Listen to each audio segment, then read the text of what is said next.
Assalamualaikum warahmatullahi ta'ala wabarakatuh.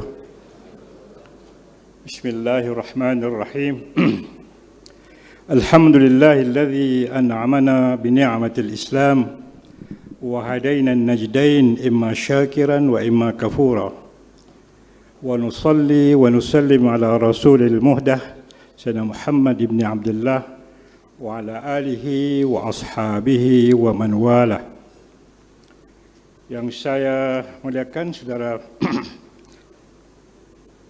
moderator, pengurusi acara, yang kita muliakan, yang berhormat saudara Datuk Seri Anwar Ibrahim selaku Ahli Parlimen Port Dickson dan Ketua Pembangkang serta pengurusi Majlis Pakatan Harapan.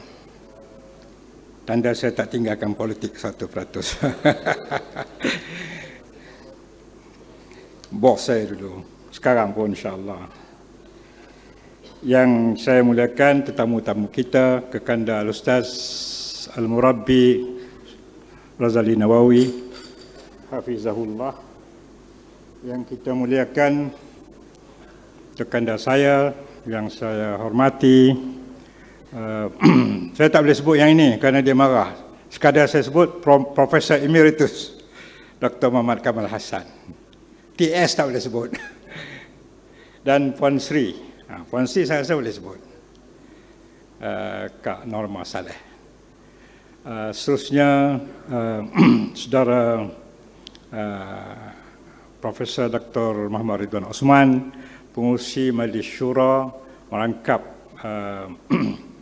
Naib Chancellor dan Presiden UNICEF, serta sahabat saya Tuan Haji Abdul Rahman Karim, pengarah kerja, pengarah eksekutif syarikat Aras Mega Sdn Bhd. Seterusnya semua tetamu-tetamu, rakan-rakan, pimpinan Wadah, ABIM dan PKPM dan semua yang hadir. Alhamdulillah, saya rasa sebelum saya nak bercakap mengenai buku saya ingin meminta para hadirin untuk kita menghadiahkan Al-Fatihah. Kerana dalam masa beberapa bulan ini, bolehlah saya sebutkan sebagai Amul Huzni, tahun duka cita. Kerana tokoh-tokoh gerakan Islam dan ilmuwan, bermula dengan almarhum Bapak Muhammad Siddiq, Ketua Dewan Dakwah Islam Indonesia yang rapat dengan Datuk Seri Anwar Ibrahim dan dengan Profesor Kamal Hassan dan rakan-rakan yang lain telah meninggalkan kita. Kemudian diikuti dengan Profesor Emeritus Dr. Abdul Hamid Abu Sulaiman yang sangat rapat dengan Datuk Seri Anwar Ibrahim dan rakan-rakan telah meninggalkan kita. Kemudian yang lebih menyedihkan lagi ialah Al-Ustaz Al-Fadil Datuk Dr. Siddiq Fadil, bekas Presiden ABIM Wadah, yang juga rapat dengan Datuk Seri Anwar Ibrahim, yang juga dengan saya, sebab saya kenal beliau pada tahun 1962, telah meninggalkan kita. Dan rasanya dalam masa beberapa bulan ini air mata kita tak kering lagi. Dan tahniah semalam beliau telah dianugerahkan Doktor Kehormat oleh USIP. Dan seterusnya sahabat kita seorang lagi pimpinan, iaitulah yang dikenali sebagai Cikgu Abdul Halim Ismail, yang meninggal dahulu sebelum Ustaz Siddiq Fadil. Jadi kita bacakan Al-Fatihah. A'udzubillahi minasyaitonirrajim. Bismillahirrahmanirrahim. Alhamdulillah. Ar-Rahmanir-Rahim. Maliki yaumiddin. Iyyaka na'budu wa iyyaka nasta'in. Shiratal mustaqim. Shiratal ladzina an'amta 'alaihim. Tentunya kami semua, termasuklah keluarga saya, sangat gembira kerana Datuk Seri Anwar Ibrahim walaupun sibuk dapat menyediakan satu kata pengantar, walaupun agak lama menunggu, tetapi lazimnya Datuk Seri Anwar Ibrahim ini orangnya perfectionist. Dia nak pastikan betul-betul bahasa, idea dan stylenya itu terjamin. Maka Alhamdulillah kita telah dapat menerima kata pengantar beliau walaupun sibuk, dan sudi untuk hadir pada hari ini meluncurkan buku yang berjudul Jejak-Jejak Pencerahan Umat. Jejak-jejak pencarian umat ni saya duk fikir malam tadi, boleh tak aku terjemahkan? Nanti aku cek dengan kawan-kawan aku di UIA. Dalam bahasa Arab barangkali masarat fi tanwiril ummah. Ya, jejak-jejak tu maknanya perjalanan. Wallahu alam, nanti kita cek dengan kawan-kawan di UIA. Dan seterusnya rakan-rakan yang telah memberikan kerjasama termasuk kepada Tuan Haji Abdul Rahman Karim, pengarah eksekutif Aras Mega yang banyak mengongkosi penerbitan memo ini dan juga bermurah hati mengundang kita semua menjamu selera. Kemudian beliau juga adalah dikenali sebagai seorang dermawan yang banyak membantu wadah ABIM dan PKPM. Mudah-mudahan Allah menganugerahkan keberkatan ke atas diri beliau dan mengembangkan lagi perniagaannya. Saya bagi menjayakan penulisan memo ini, ramai yang telah memberi sumbangan fikiran dan tenaga. Secara khusus sahabat saya, Saudara Dr. Abdul Razak Idris, selaku penyelenggara penerbitan dan rakan-rakannya daripada Aras Mega. Dan juga saya ingin mengucapkan terima kasih kepada semua yang telah menggalakkan saya untuk menerbitkan buku ini. Antaranya, alhamdulillah hari ini, yang berhormat Saudara Muhammad Anwar Tahir yang begitu kuat menggesa saya menulis memo ini untuk tatapan generasi muda akan datang, dan juga Saudara Raja Aminullah, dan seorang lagi insan yang pernah memimpin Helwa ABIM, iaitulah Puan Sri Fatini Yaakob yang juga banyak menulis. Terima kasih kepada mereka semua. Saya nak nyatakan bahawa biografi ini bukan biografi intelektual. Memang betul.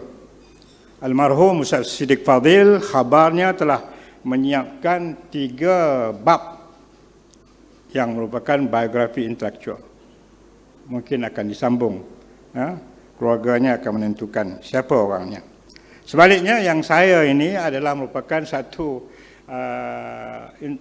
biografi perjalanan hidup saya secara kronologi, tetapi saya masih dapat meraihkan beberapa dimensi intelektualisme di dalam karya ini, berasaskan daripada penglibatan saya yang berorientasi intelektualisme dalam gerakan ABIM dan juga pengalaman saya dalam dunia akademik. Saya telah merujuk kepada beberapa mantan pimpinan ABIM Pusat, Wadah, PKPM, PMUKM, Arkib Negara, Arkib ABIM dan lain-lain bagi menjamin tulisan ini mempunyai keasliannya. Dan antara orang yang paling kuat memori ialah Ustaz Razali Nawawi dan adiknya, Saudara Dr. Muhammad Nawawi. Kedua-dua mereka sangat kuat memorinya.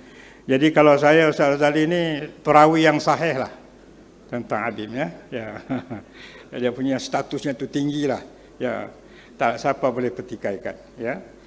Dan kita harap bahawa buku ini insya-Allah akan memberi manfaat kepada generasi muda ABIM bagi menambah koleksi warisan penulisan ABIM.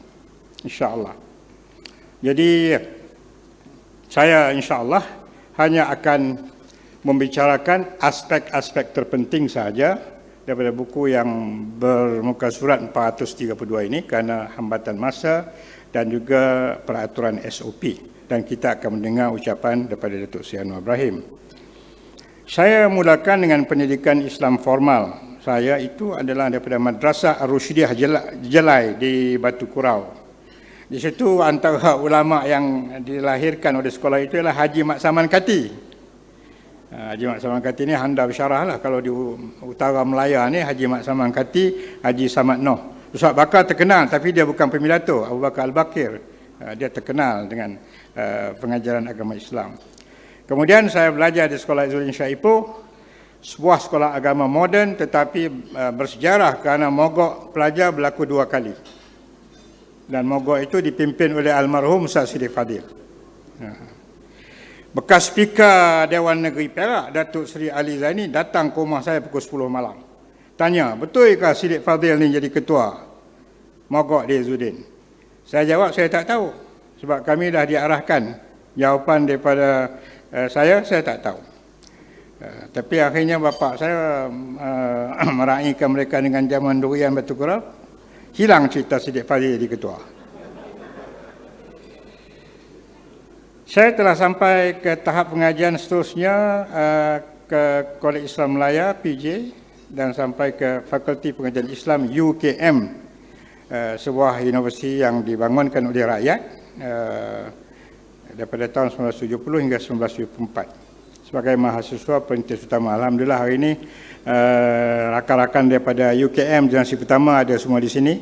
Ya, alhamdulillah, termasuk Ustaz Dr. Syafi'i Bakar, Profesor Emeritus Syamhuri Siwar, kawan baik saya Haji Auni Abdullah, Ustaz Yaakob pun ada hari ini. Ya. Kami berhasrat untuk belajar di Universiti Islam. Sebenarnya masa di Kolej Islam Melaya itu, PKPIM yang dipimpin oleh Saudara Anwar Ibrahim memperjuangkan Universiti Islam bersama dengan PMIUM. Jadi idealism kami nakkan berlaku belajar di UIA itu akhirnya tidak berjaya kerana almarhum Profesor Datuk Profesor Umar Ahmad telah mati mengejut, mendapat serangan jantung. Dan akhirnya perjuangan Universiti Islam terumbang-ambing. Ya. Walau bagaimanapun hasrat tersebut akhirnya telah dapat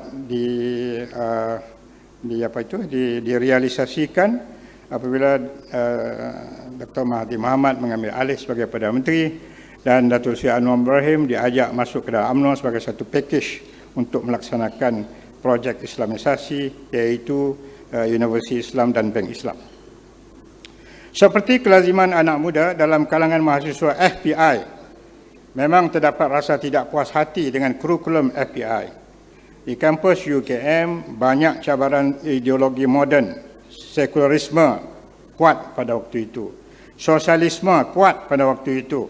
Kalau di Jabatan Sosiologi Antropologi itu, sarang sosialis. Dan juga nasionalisme Melayu yang tegar. Justru Saudara Haji Auni Abdullah, dia hadir hari ini, bekas diplomat, ya, telah berjumpa dengan almarhum Tan Sri Jalil Hassan, guru pada Ustaz Razinawi, guru pada kami, untuk meminta secara terhormat supaya melepaskan jawatan Dekan FPI. Kami mahu subjek-subjek sains sosial dapat dipelajari. Sebahagian kami mengalami sindrom inferiority complex. Yang ini Ustaz Razali selalu sebut. Dia tengok pelajar-pelajar di FPI ini Arab pun tak boleh, English pun tak boleh. La yusminu wa la yughni min ju'. Kenyang pun tidak, lapar pun tidak. Ya. Maka kerana itu kita lihat bahawa perlu untuk melakukan reform. Dan dalam konteks ini Naib Chancellor pada waktu itu almarhum Profesor Dr. Arifin Ngah Marzuki, pakar sakit puan, telah dilantik sebagai pemangku FPI setelah beliau menjadi Naib Chancellor. Dan pada tahun 1973, Ustaz Razinawi yang baru pulang dari UK diangkat menjadi dekan kedua FPI. Beliau yang bervisi jauh telah mendapat sokongan kuat dari pendaftar almarhum Abdullah Saleh, kami panggil Pak Lah saja, yang dikenali dengan nama Tun Abdullah Saleh waktu beliau menjadi mantan KSN. Bagi mencari pensyarah-pensyarah akademik yang berkaliber di merata tempat seluruh dunia. Hasilnya, Ustaz Dr. Zainawi berjaya membawa beberapa orang tokoh ilmuwan dari Mesir. Saya masih ingat lagi, Dr. Ibrahim Muhanna, wara orangnya, PhD Azhar, rupanya dia juga ada PhD pada Cambridge, ya, pada waktu itu. Daripada Pakistan, daripada UK, Indonesia dan sebagainya.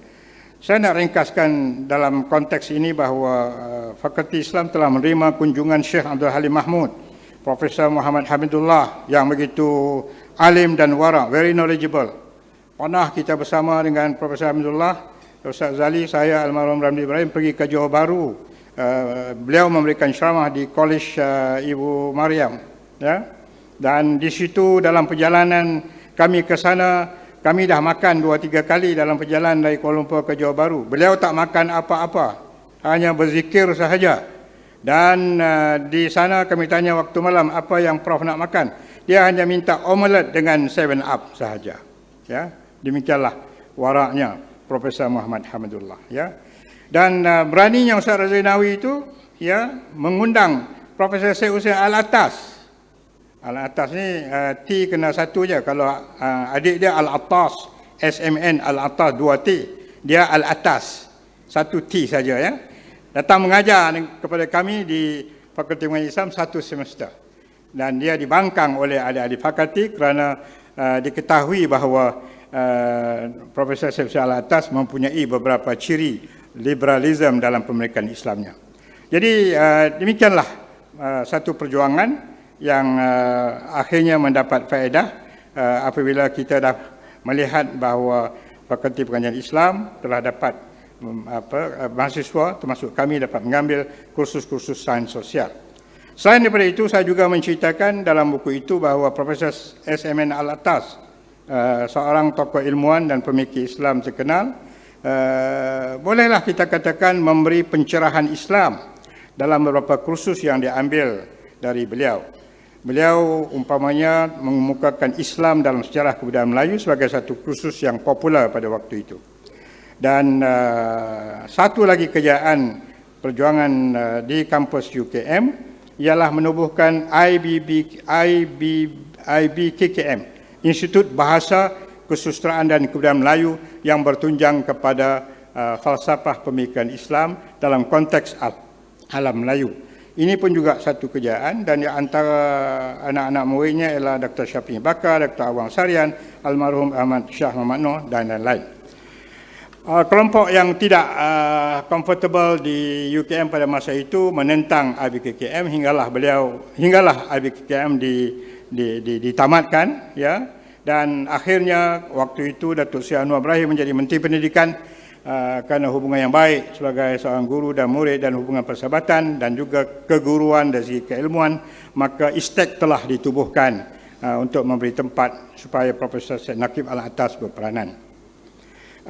Saya nak menceritakan sedikit lagi pengalaman yang berharga kepada kami di kampus UKM dan universiti pada waktu itu ialah pengalaman berdemonstrasi. Kerana demonstrasi pelajar adalah merupakan satu cara hidup dalam dekad 70-an. Ya. Demonstrasi Tanon Kiti Kacom menentang lawatan Perdana Menteri Thailand kerana penindasan di Selatan Patani, dan satu demonstrasi yang paling berjaya ialah demonstrasi meminta Datuk Abdullah Ayub, bekas Ketua Pengarah GPA, untuk tidak ditempatkan oleh Chancellor UKM pada masa itu, iaitulah Tun Abdul Razak Hussein, untuk menjadi Naib Chancellor. Alhamdulillah, sokongan mahasiswa dan pensyarah yang kuat pada waktu itu telah menjadikan Datuk Abdullah Ayub tidak dapat menjadi Naib Chancellor di UKM. Dan orang kuat yang merupakan figure yang memberikan inspirasi kepada kami ialah tidak lain dan tidak bukan Saudara Omar Jaafar. Dan beliau memang terkenal dengan demonstrasi di Universiti Malaya dan juga di UKM. Dan selain daripada itu ialah Ustaz Razali Nawawi sendiri.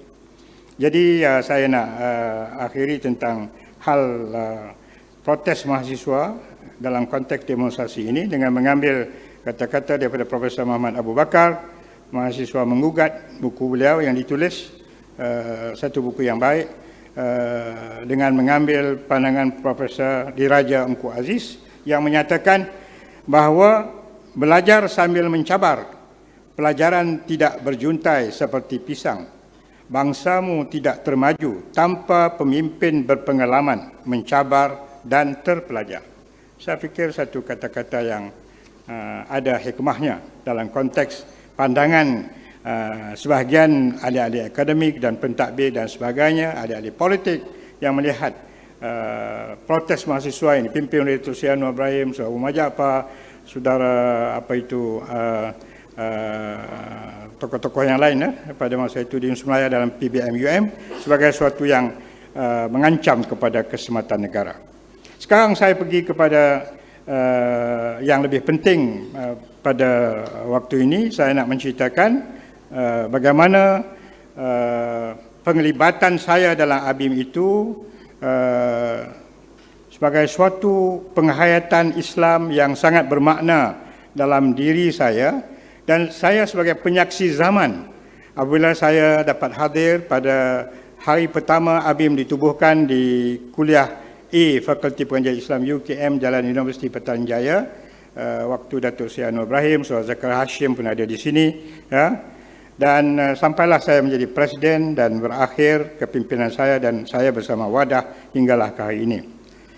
Saya ingin menyatakan bahawa keberadaan saya di dalam ABIM dan Gerakan Islam adalah menepati dengan ayat Al-Quran dalam surah Hud 88, in uridu illa al-islah mastata'tu wa ma taufiqi illa billah. Aku hanya bertujuan hendak memperbaiki sedaya upayaku dan tiadalah aku akan beroleh taufik untuk menjayakannya melainkan dengan pertolongan Allah. Ayat ini menjadi asas kepada perjuangan ABIM. Juga tidak keterlaluan kalau saya katakan bahawa saya yakin bahawa hadis yang sahih menyebut inna Allah yab'athu li hadhil ummah ala ra'si mi'ati sanatin man yujaddidu laha dinaha, bahawa pada setiap satu kurun Allah akan menghantar seorang mujaddid, ya, bagi memperbaharui agamanya, adalah juga merupakan satu identiti yang berlaku di dalam ABIM. Dan dalam konteks ini saya berpegang kepada pandangan Syekh Yusuf Al-Qaradawi, perkataan man di situ, ya, bukan seorang tetapi boleh ramai. Dan gerakan Islam, pertubuhan-pertubuhan dakwah yang berkembang di seluruh dunia pada hari ini adalah sebahagian daripada gerakan tajdid agama. Keyakinan ini juga dikongsi bersama oleh Profesor Emeritus Osman Bakar dalam satu makalah ilmiah beliau tentang bahawa tentang ABIM ini adalah merupakan sebahagian daripada kerangka islah dan tajdid. Banyak ibrah yang dapat saya pelajari setelah berkecimpung dalam wadah ABIM dan wadah PKPM dan ABIM. Sesungguhnya pemahaman saya terhadap cakrawala Islam semakin meluas dan mengukuh. Usrah mingguan ABIM di rumah Ustaz Razinawi, Saudara Osman Bakar di Jalan Osman PJ, mempelajari tafsir Al-Quran sangat menarik. Tafsir fi zilal Al-Quran yang dikupas oleh almarhum Ustaz Fadil Noor yang mahir dalam bahasa Arab dan ditambah oleh almarhum Ustaz Siddiq Fadil yang juga mahir dalam bahasa Arab. Sementara Saudara Anwar Ibrahim pula memang begitu tekun sekali apabila beliau membuat coretan-coretan, nota-nota di dalam teks Al-Quran Abdullah Yusuf Ali itu, di atas, di bawah, di kanan dan di kiri, bahwa beliau belajar sungguh-sungguh. Memang dalam usrah ABIM itu majoritinya alhamdulillah begitu serius. Yang tidak tu ada juga, ya biasalah. Adalah seorang dua, ya. Jadi dalam konteks ini Ustaz Ghani Samsudin ada pada hari ini. Ustaz Ghani menguraikan kitab Minhajus Salihin karangan Syekh Izzuddin Balik daripada Lubnan kalau tak silap saya, ya. Ayat-ayat Al-Quran dan hadis yang disusun mengikut pelbagai tema. Satu kitab yang menarik, ya. Kemudian subjek sirah dan usul fiqh sekali-sekala dibentangkan di dalam usrah mingguan. Dan yang uniknya majalah Impact dan lain-lain majalah sentiasa disaji untuk menggabungkan pemikiran semasa dengan pemikiran yang tradisional ataupun yang warisan sifatnya. Usrah ABIM pada waktu itu menjadi sangat bermakna dengan kehadiran tokoh-tokoh seperti almarhum Dr. Abdul Hamid Abu Sulaiman, almarhum Syekh Taha Jabir Al-Alwani, Saudara Dr. Ahmad Totonji, almarhum Profesor Dila Noor, almarhum Dr. Ahmad Asal dan almarhum Pak Imaduddin Abdul Rahim dan lain-lain tokoh. Sentiasa kalau ada je tetamu yang mengunjungi tetamu Datuk Seri Anwar Ibrahim, pasti kita akan dapat menikmati ramuan fikiran, mutiara-mutiara fikiran daripada tokoh-tokoh luar. Ini adalah merupakan satu nikmat belajar yang saya rasa luar biasa, yang tak dapat dalam universiti, tetapi dapat dalam universiti kedua, iaitulah Universiti ABIM. Kami bertuah dapat mengenali tokoh-tokoh gerakan Islam dunia serta para ilmuwan Muslim kerana pembuka pintunya adalah Saudara Anwar Ibrahim. Hubungan tersebut kekal sehingga ke hari ini meskipun sebahagian dari mereka telah meninggal dunia. Kita tak kenal Erbakan, kita tak kenal Erdogan, kita tak kenal Rashid Ghanushi, kita tak kenal Hasan Turabi, kita tak kenal Ismail Faruqi, kita tak kenal Syekh Hussein Nasar dan banyak lagi. Semuanya ini adalah kerana keberkatan Datuk Seri Anwar Ibrahim yang mempunyai hubungan yang sangat intim dengan tokoh-tokoh ilmuwan dan gerakan Islam antarabangsa. Seperkara penting yang menjadi makanan jiwa ataupun qutul qulub kepada warga ABIM ialah pembacaan Al-Ma'thurat Al-Kubra ataupun As-Surah, susunan Imam Hasan Al-Banna. Hakikatnya pembacaan Al-Ma'thurat adalah satu amalan zikir yang penting dalam melestarikan perjuangan Islam. Ada teman saya dari ABIM yang telefon saya waktu malam ketika saya menyediakan bahan ini. Kata, Ustaz, dia pun anak murid saya, Fakulti Majlis Islam. Jangan lupa, dia kata, Ustaz kena masukkan juga bahawa kesan tarbiyah ABIM ini adalah apa? Majoriti orang ABIM tak merokok. Saya pernah tengok. Yang paling gian pun masuk bilik air je waktu muktamar. Cuba cek tengok. Majoriti, saya tahu orang yang isap rokok ada tokoh-tokoh terkenal, ya. Tapi kerana disiplin dalam ABIM, ya, tak payah kerajaan buat kempen, dalam ABIM ini insya-Allah, I would say more than 95%, mungkin 99% sudah tidak mengisap rokok. Tuan anak murid saya tu Ustaz Rashid ABIM Pahang. Dia minta sangat masuk, saya pun masukkanlah. Meraihkan dia. Benda itu betul. Bagi mengisi tuntutan islah dan tajdid, ABIM telah mengangkat beberapa tokoh islah dan tajdid. Justru seminar-seminar pemikiran mengenai tokoh-tokoh ulama salaf dan khalaf telah diadakan dari semasa ke semasa. Antaranya Hujatul Islam Imam Al-Ghazali dan Imam Syafi'i yang sangat kuat pengaruhnya di alam Melayu. Ya. Kita mengkaji tentang Ibn Khaldun. Dan bila Ibn Khaldun ini ada satu peristiwa berlaku. Seorang inspektor polis India yang beragama Hindu mencari kemudian makna untuk menunjukkan kepada beliau di seminar Ibn Khaldun di Balai Bahasa, Dewan Bahasa dan Pustaka, Balai Seminar di Dewan Bahasa dan Pustaka, mana dia Ibn Khaldun? Mana Ibn Khaldun? Jawab Anwar Tahir, jawab, Ibn Khaldun dah mati lama dah. Ya. Jadi sampai begitu, ya. Kita tak heran orang polis, orang pegawai polis yang beragama Hindu. Masa itu saya rasalah dalam dekad 70-an 80-an tu ramai lagi di kalangan orang Melayu di tanah air kita pun tak kenal tokoh-tokoh ini kecuali Imam Ghazali, Imam Syafi'i. Begitulah juga dengan Ibn Taymiyah. Dulu tak jadi masalah Ibn Taymiyah ini, hari ini dipermasalahkan. Ya, sayang sekali, ya. Dan kita buat Syahulullah Dahlawi, saya terpegun membaca ulasan Datuk Seri Anwar Ibrahim dalam majalah Journal of Islamic Studies, Islamic University of Islamabad, Pakistan, yang dia tulis kepada sahabat baik beliau, seorang sarjana syariah yang telah meninggal dunia, Zafar Ishaq Ansari, ya, tentang ABIM buat seminar Hujjatullah Al-Balighah, iaitulah Syah Waliullah Ad-Dahlawi. Di mana antara yang menariknya ialah dan boleh dikaji lagi oleh generasi muda ABIM bagaimana Syah Waliullah Ad-Dahlawi itu menentang despotisme. Itu satu yang menarik, ya. Seterusnya Maulana Abul Ala Al-Maududi yang kuat pengaruhnya pada waktu itu, walaupun kita mengambil sikap yang tahaffuz, Abul Hasan Ali An-Nadawi, Hasan Al-Banna dan Muhammad Nasir. Pokoknya saya melihat bahawa satu yang unik dalam ABIM itu, menerusi usrah dan dalam program tamrin dan sebagainya, gabungan di antara ulama dan juga intelektual telah berlaku. Saya masih ingat bagaimana Datuk Seri Anwar pernah berkata kepada kami, saya dengar dan saya ingat lagi, vividly in my memory, kata dia kepada kami, saya sangat terharu macam mana kita ni yang daripada aliran bukan agama, profesional, Zakaria Hashim, surveyor, engineer, ya, pengurus, ya, ahli akademik, saintis dan sebagainya, boleh diterima dalam kepimpinan ABIM oleh ulama-ulama macam almarhum Syekh Azmi Ahmad,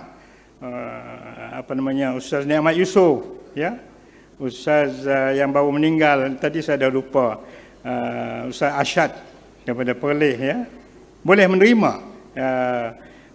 keluaran daripada universiti yang bukan berpendidikan agama. Dan juga tokoh-tokoh agama tempatan Ustaz Muhtar Syafi'i yang belajar di Universiti Melaya. Jadi penggabungan ini adalah merupakan suatu yang unik di dalam ABIM. Saya berpindah kepada sedikit lagi, saya nak tengok masa sekarang. Ya, saya kena berhenti. Bahawa Abim juga telah memasyarakatkan konsep pendidikan Islam. Ramai tokoh-tokoh yang bekerja kuat, Profesor Osman Bakar, Profesor Ghazali Basri dan juga Tuan Haji Ahmad Muhammad Sain yang juga hadir pada hari ini. Kita telah berjaya memasyarakatkan faham pendidikan Islam menggunakan buku Syed Muhammad Nafi Al-Attas, Concept of Education. Kemudian satu peristiwa yang besar yang telah berlaku, memorandum pelajaran yang telah dihantar oleh Abim, Biro Pendidikan diketuai oleh Saudara Osman Bakar dan rombongannya berjumpa dengan Dr. Mahathir Mohamad. Dr. Mahathir Mohamad bangun mencabar kepada Saudara Osman Bakar, kalau nak buat pendidikan Islam, ambil kursi ini. Itu cabaran Mahathir Mohamad kepada Osman Bakar. Maknanya, kalau dapat kuasa, laksanakanlah pendidikan Islam itu. Satu lagi peristiwa penting yang saya nak sebutkan di sini, iaitu gara-gara Abim hendak diharamkan oleh pemerintah. Ini berlaku dalam pentadbiran Hussein On. Waktu itu Abim memang ditentang habis-habisan, diancam dengan pelbagai ancaman, dan juga diintik dan diekori dari semasa ke semasa. Dan satu yang telah berlaku, Kabinet Hussein On membentangkan satu kertas untuk mengharamkan Abim dengan hujah-hujah yang tersendiri. Pada waktu itu, seorang pegawai Melayu yang agak kanan tetapi komit kepada perjuangan Melayu dan Islam, kawan baik Datuk Seri Anwar Ibrahim dan rakan-rakan dan rapat dengan PKPM dan Abim, tidak lain dan tidak bukan ialah almarhum Datuk Hassan Ibrahim yang terkenal sebagai troubleshooter dalam Perkhidmatan Awam Kerajaan. Beliaulah yang telah menyediakan satu kertas untuk counter hujah daripada Kerajaan Malaysia bagi mengharamkan Abim. Ini yang cerita pada saya ni Ustaz Ghazali. Kalau Ustaz Ghazali bohong, saya bohonglah. Ustaz Ghazali yang cerita ni. Ya. Sekarang saya masuk sebelum berhenti ni, saya nak berhenti sangat dah ni. Saya takut nak lewat sampai pukul 5, 5:30. Ya. Satu isu yang penting juga lah isu penyertaan Saudara Anwar Ibrahim ke dalam UMNO. Tidak siapa yang tahu Saudara Anwar Ibrahim hendak meninggalkan Abim, kecuali Ustaz Razali Nawawi. Ustaz Siddiq Fadil pun tak tahu. Pernah saya dengar cakap daripada Ustaz Siddiq Fadil. Dia pun tak tahu. Secerdik-cerdik Ustaz Siddiq Fadil itu, dia pun tak tahu. Ya. Ustaz Razali yang ada kasyaf. Sebab bila pergi ke Arab, nak hadir satu program Zon Utara, Tamrin Al-Kawadir, Saudara Anwar Ibrahim memberi beberapa isyarat. Ustaz Razali dapat tangkap. Antaranya yang saya boleh dengar, Ustaz Razali kata, Saudara Anwar berkata, bila lagi kita nak tinggalkan Abim ni? Kau tak silap lah. Saya tak tahu batin yang betul macam mana. Tapi pokoknya Anwar kata takkan lamanya kita nak duduk dalam Abim ni. Jadi Ustaz Razali dapat tangkap. Ya. Jadi kemudian bahtera Abim bergelora bila Saudara Datuk Seri Anwar membuat keputusan yang berani. Itu satu ijtihad sebenarnya. Ya. Satu ijtihad. Dan saya nak ceritakan, perbincangan dibuat di pejabat Abim beberapa malam. Saya dapat hadir malam yang terakhir. Saya melihat majoritinya tak bersetujulah. Saudara Ramli Ibrahim, Profesor Muhammad Sulaiman. Saya tengok orang yang paling kecewa, melihat raut wajahnya tidak lain dan tidak bukan almarhum Ustaz Siddiq Fadil. Tetapi waktu saya turun dengan Saudara Dr. Makno Nawawi di tangga Yayasan Anda itu di Jalan Pantai Baru, pejabat Abim waktu itu di situ, tangan kami dipegang oleh seorang insan yang bernama almarhum Ustaz Zakaria Abdul Wahab. Ustaz Zakaria kata, Syekh, dia kata, wah Abim ni Syekh je. Syekh dia kata, kata dia, kalau kita faham manhaj dakwah Rasulullah dan para Nabi, kita tak ada masalah. Mudah je perkara ni. Sebenarnya dia kata, Syekh, kita ni bukan reti sangat politik. Yang tahu Datuk Seri Anwar Ibrahim lah. Satu belum Datuk Seri lah. Anwar Ibrahim kan. Anwar Ibrahim yang reti politik, kita tak tahu. Ya. Itu satu pernyataan daripada almarhum Ustaz Abdul Wahab Zakaria yang memang dalam dakwahnya sentiasa mengambil pendekatan tafsir, pendekatan yang menggembirakan, menceriakan daripada menakut-nakut. Dia sangat terbuka. Orangnya infitah, bukan inrilaq. Ya. Fenomena kafir-mengkafir, saya pergi pada kemuncaknya saja bahawa Datuk Ustaz Siddiq Fadil apabila peristiwa kafir-mengkafir daripada risalah Dong Pradong ya di Kota Terengganu itu dengan UMNO yang sengit menyebabkan ABIM menerusi Ustaz Siddiq Fadil menulis surat kepada Agong Sultan Mahmud Iskandar untuk mengelakkan perpecahan ummah kerana terlalu tension berlaku dalam masa beberapa tahun itu. Maka akhirnya Agong telah bersetuju dengan cadangan ABIM untuk tidak menjadikan debat itu berlaku. Satu lagi perkara yang barangkali ada kaitannya juga ialah ABIM terus mendidik masyarakat azan ya.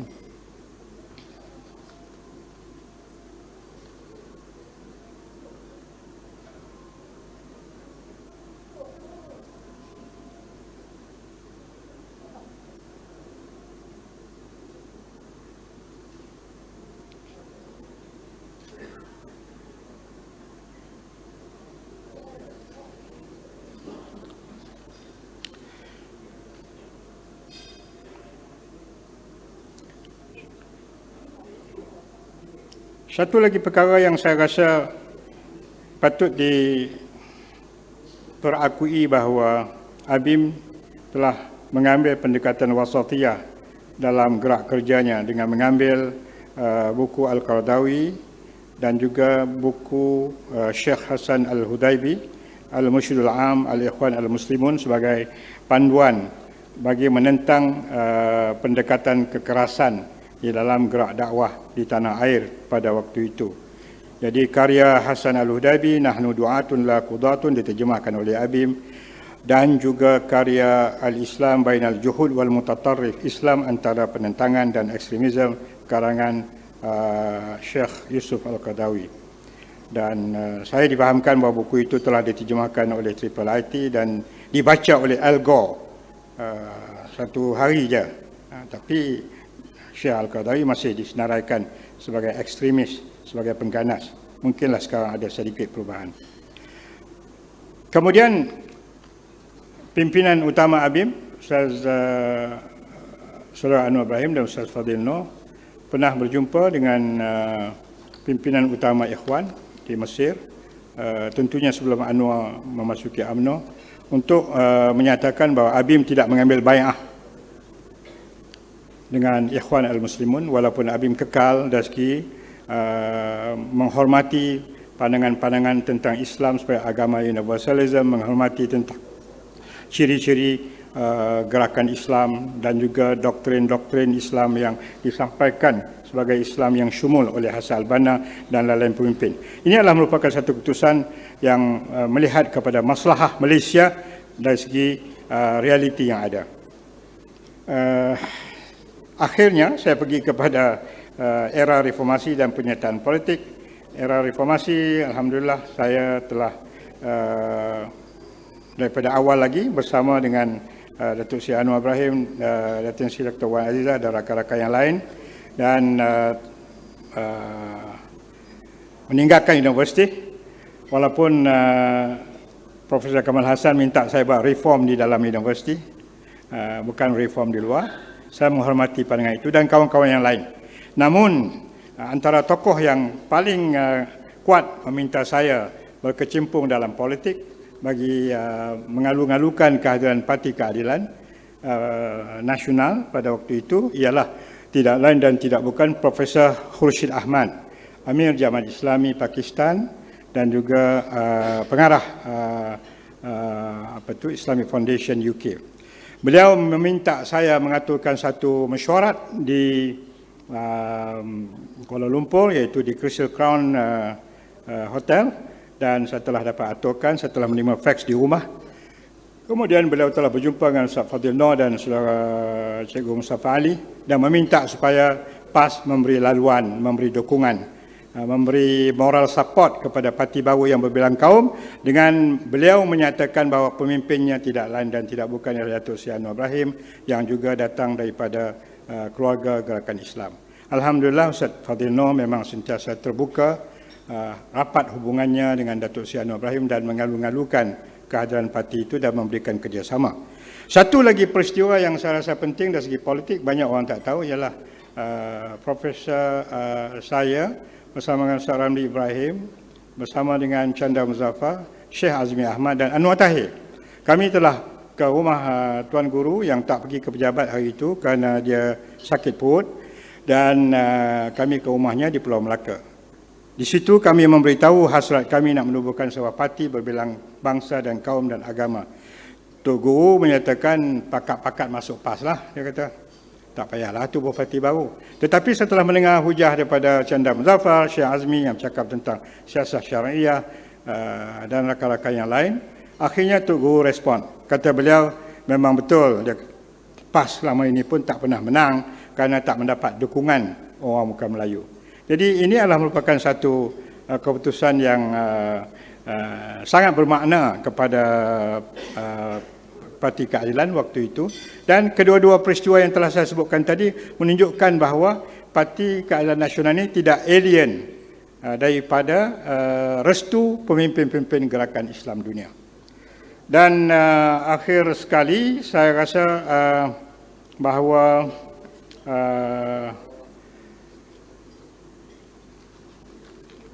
saya telah menyatakan daripada awal bahawa saya memang bukanlah orang politik, tetapi dhamir saya merasakan ada sesuatu yang salah kalau saya tak mendukung seorang sahabat yang berjuang untuk keadilan dan kebenaran dalam saat-saat apa yang disebut di dalam Al-Quran sebagai sa'atul usrah, saat-saat yang menyulitkan.